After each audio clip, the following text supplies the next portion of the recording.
Hello, this is Emil, and in this video I want to explain a little bit more about the history of Russia and Ukraine, and especially about the history of the island of Crimea. But before I do that, first an important disclaimer. Please note that I am not supporting the war in Ukraine. Every person dying in that war, or in any other war for that matter, it is unacceptable and the guilty must be punished. However, I also have this strange conviction and this idealistic belief that many of these wars are started and maintained by unobjective media reporting on both sides of the war, and that is what I want to help a little bit. I have this idealistic belief that if both sides get a little bit more information from the other party, a little bit more objective information, there could be more understanding which could help people to rise up on both sides of the war, to protest and to demand an end to all these atrocities. Anyway, after this introduction, let's get started with a little introduction on the history of the island of Crimea.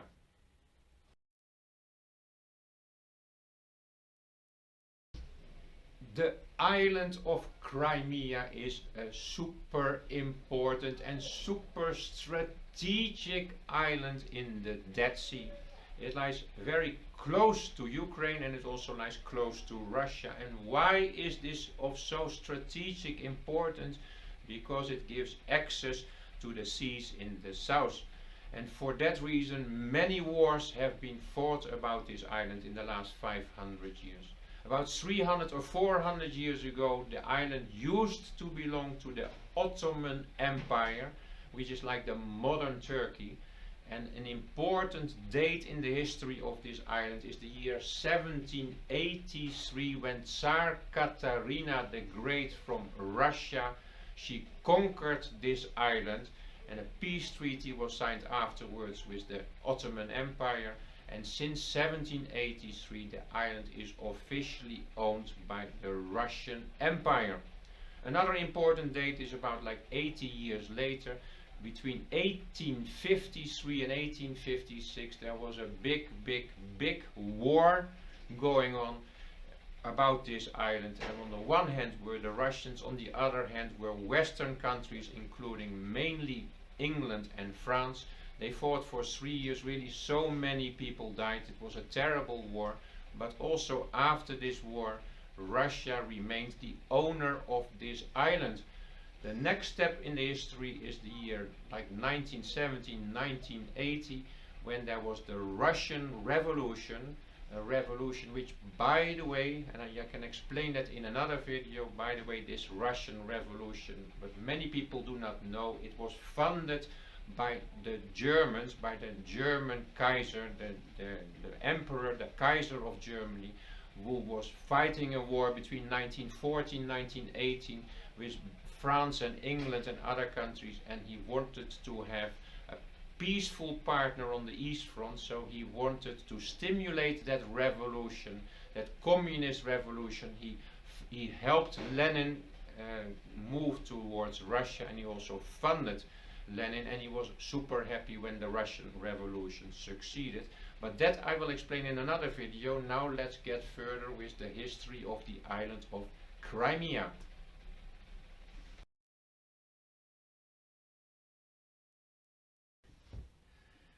A few years after this Russian Revolution, in the year 1922, the Union of Soviet Socialistic Republics, the so-called USSR, was formed, of which both Ukraine and Russia were founding members. And at that time still the island of Crimea was owned by the Republic of Russia. So then many years passed and many people in Russia and in Ukraine, they are suffering big time under these serious atrocities committed by their leader Stalin. Then the Second World War happens between 1940 and 1945, and as I explained in another video, millions and millions of Russians and Ukrainians died in this war, which was started by the aggressor Nazi Germany. Anyway, the important day in relation to the history of Crimea, the next important date is the year 1953, and that is the year when Joseph Stalin dies and he is succeeded by Mr. Khrushchev.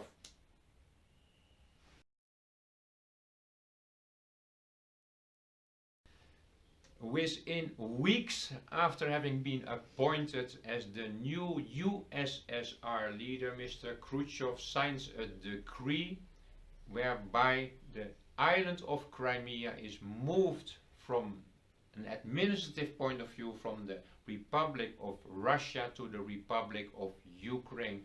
And important, this whole decision is taken in the context of we are brothers. We are brother countries of the same Union of Soviet Socialistic Republics.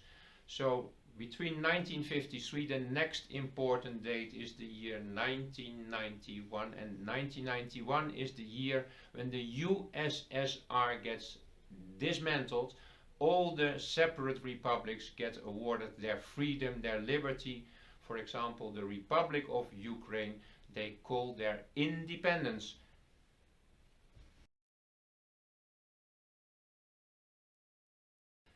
So in 1991 everyone is happy and we are celebrating our independence. Not just the people from the Republic of Russia and the Republic of Ukraine, but also very important to understand, all the former Eastern Bloc countries are liberated. All of them are allowed to move away from the Eastern Bloc and gain their independence and even become EU members and even become NATO members. Russia at that time, under the leadership of Mr. Yeltsin, did not pose any problems, and also Mr. Putin later did not have any problems with all these countries moving not just to the EU but also moving to the NATO.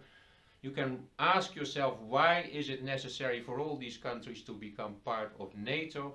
But that's a question for another video. But please understand, it's a whole list of countries like Estonia, Lithuania, Latvia, Poland, Czechoslovakia, Hungary, Bulgaria, Romania, Albania and a few other countries. All these countries, they got their independence, and all of them very quickly they were targeted by the European Union and especially by the NATO to become a member. There was no issue. There was also no issue about this island of Crimea, because Ukraine was now independent, but still there was this sense, this feeling of brotherhood. Ukraine and Russia, we were brothers. So the leader of Russia, Yeltsin, in the 1990s, he had other problems on his mind. He did not focus on that island. And also Putin, in the year 2000, when he came to power as the president, for the first 10, 12, 14 years, he did not do anything with the status of Crimea. It was still being managed administratively by his brother country. In the words of Putin, Ukraine and Russia, we are part of the same nation. He means the same people. So nothing changed, but everything changed in the year 2014, which is the next important date in the history of the island of Crimea.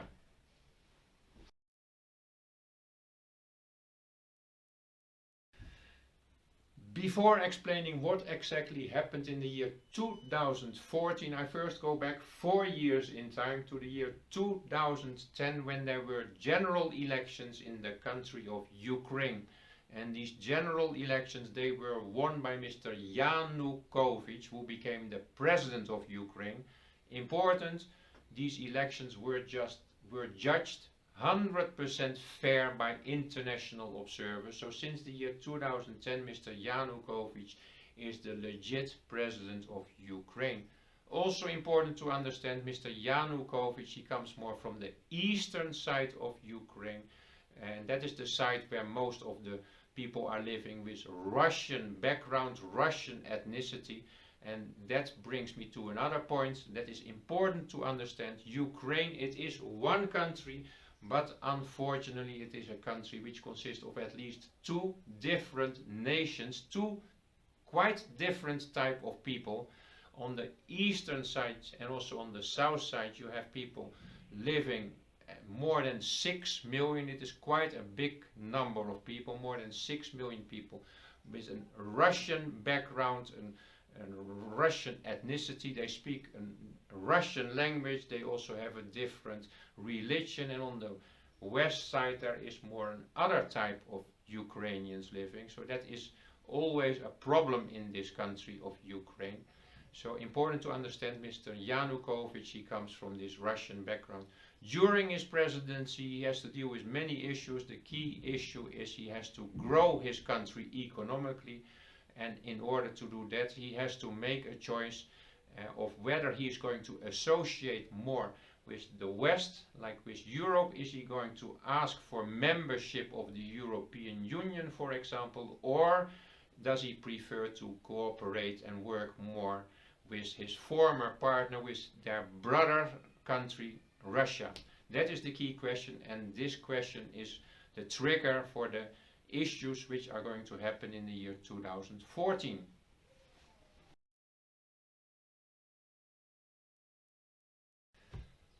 Early 2014, Mr. Yanukovych takes an important decision. All of a sudden he stops the negotiations with Europe about a potential membership of the European Union. It is important to note that apart from the politicians in Europe, most people in Europe at that time are absolutely not looking forward to getting Ukraine into the EU. So if they are going to be part of the EU, Mr. Yanukovych understands it is going to be a long-term process. So Mr. Yanukovych takes the decision to stop the negotiations with the European Union, and instead he wants to start working more strongly with his former brother, Russia, who offers a lot of fantastic trade deals, loan deals, oil deals. So that is the decision. And of course, some people in Ukraine, especially the Russian people, they are happy with that decision, but there's also a big part of Ukraine who are very unhappy with this decision. So an uprising starts. The young population, they start protesting in Kiev. Part of this uprising is absolutely motivated and instigated by Western powers, the USA especially, who try to increase that uprising. So an uprising starts, and the problems really start when people are being shot on the streets. In total 108 people are being shot dead in the so-called Maidan uprising. The question until the day of today is still who did the shooting, who actually killed those people. There's no evidence at all that that was the president, Mr. Yanukovych, who gave any order for that shooting. There's no evidence for that. However, the general narrative is very simple. In February 2014, he was blamed. It was told in all the Western media in all the countries that Mr. Yanukovych gave order to shoot all these people, 108 in total, which is a big number, which is a number also for other countries to get involved. And end of February 2014, Mr. Yanukovych decided out of his free will to give up his job, to give up the presidency, and to leave the country.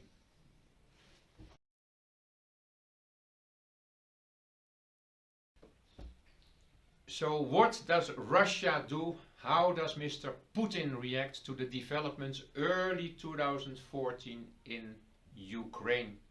Please note that it is not my purpose to say or to indicate that what Mr. Putin does or did, that it is right or wrong. I try to focus on presenting facts based on history with the underlying purpose to give a more objective view of what is happening, as opposed to the unobjective reporting both in the Western media and in the East, in the Russian media.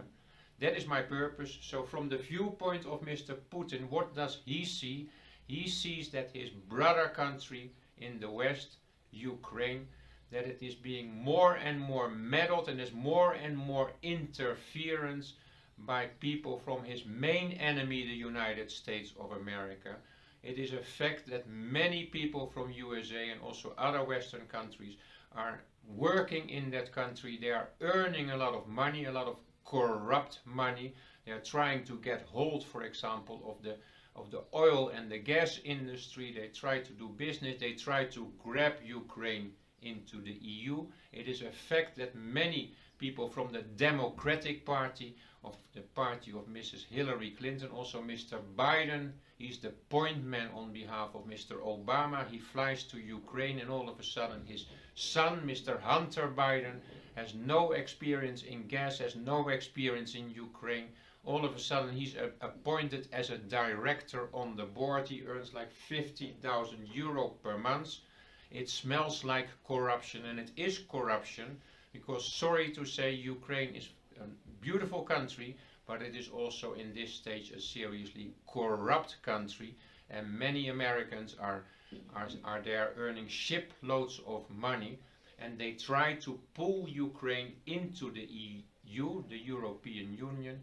That is one thing. Mr. Putin is not happy about it, as I explained. He tries to convince the Ukrainians to not do a deal with EU, and instead he offers fantastic, favorable conditions to work with Russia. But if Ukraine wants to move to EU, then you move to EU, no problem.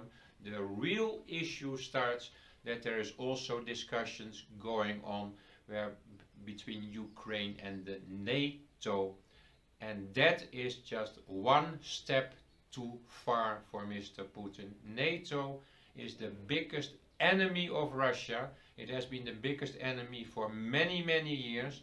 Russia, under the leadership of Yeltsin and Putin, has been very relaxed and flexible. They allowed all these countries from the Eastern Bloc, more than 10, to move not just to the EU but also to NATO.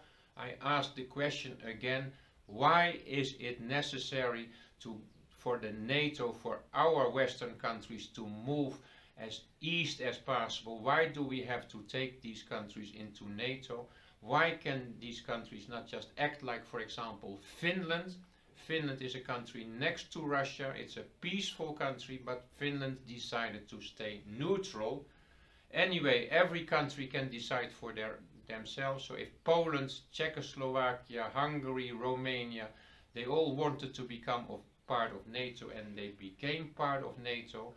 But getting Ukraine into the NATO, that is just one step too far. It is serious aggression, and it is not aggression by Russia, it is aggression from NATO. That is my strong opinion. Getting NATO all the way to the border of Russia. Putin, from my point of view, again, I don't want to say what he did or does is right or wrong, but at least I understand what he did in relation to the Crimea. It is unacceptable for Russia that NATO moves as far and gets like nuclear missiles or boats in the Black Sea and on the island of Crimea, close to the border, blocking Russia from entering into the sea. It's a strategic, a super important strategic island, as I told in the first part of this video. It is unacceptable. So I understand Mr. Putin. The island of Crimea, there's also more than 90% of the people living there are people from Russian background, Russian ethnicity. So I understand what he did. He very quickly took over, he annexed the island of Crimea, and in the Western press it is all written as this big aggression. He's taking over land from Ukraine, but if you look at the history from my point of view, Crimea has been part of Russia since 1783, Tsar Katarina, as I explained. It was given from an administrative point of view by Mr. Khrushchev in 1953 to the Republic of Ukraine in the context that we are brothers. But if all of a sudden we are no longer brothers and we are actually, our brother is moving to the enemy, I understand, and it makes sense from Mr. Putin's point of view to take that island. It was not even a war. He took it quite peacefully, quite quickly. There was a vote being done. people could vote for whether they wanted to be part of Ukraine or wanted to be part of Russia, and more than 97% of the population in Crimea, they voted that they wanted to be part of Russia. I understand that part, and I hope you do not have to agree with me, but I hope you at least understand that there is an other side of the story than just the standard side of the story explained by the Western media, where we are constantly talking about Russian aggression, Russian starting the war. I thank you for looking at this video. This is the end of this video. I thank you for watching. If you like this video, I'm going to make a few more of these videos explaining a few other parts of the history of Russia and Ukraine. So please subscribe if you liked it. I'm thankful. Thank you.